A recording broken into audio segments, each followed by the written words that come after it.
Bettini, cofondateur des éditions Pour Penser en 2002 avec ma sœur Aline. Et aujourd'hui, cette maison-là est passée en société coopérative en 2022. Et j'ai moi-même quitté l'opérationnel en 2023 et je reste coopérateur de la société coopérative et je suis passé sur d'autres projets. Oplibris n'existerait pas sans la FEDEI. Oplibris était une idée née au sein du Colibris, donc l'association des éditeurs en Pays de la Loire, qui a fait partie des associations qui ont co-créé la fédération. Et à l'époque, on se posait la question de quels outils utilisaient les autres éditeurs, comment on se débrouillait les uns et les autres avec la gestion de nos structures éditoriales.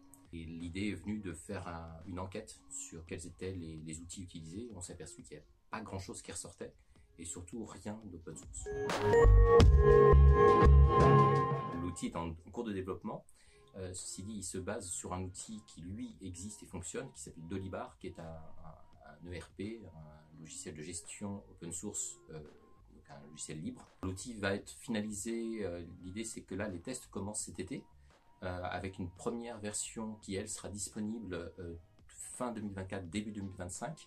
Et là, nous sommes en train de créer la société coopérative qui porte le projet.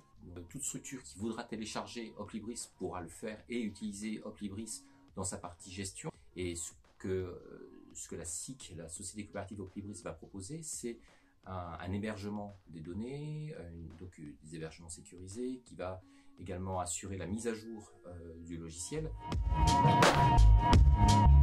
D'une part, permettre à une structure éditoriale de simplifier son process de gestion, parce que l'outil va être adapté pour suivre un projet au fil de l'eau. Et en suivant le projet, on crée de la donnée et qui permet derrière de suivre les droits, suivre les ventes, savoir où en sont nos stocks. L'autre besoin qu'on avait identifié avec la FEDEI, avec la Fédération d'édition indépendante, c'est qu'aujourd'hui, il y a très peu de données sur l'édition indépendante.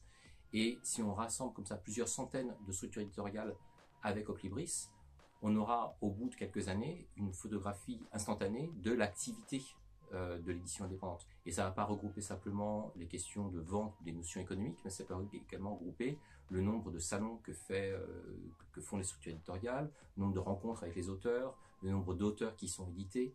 Voilà.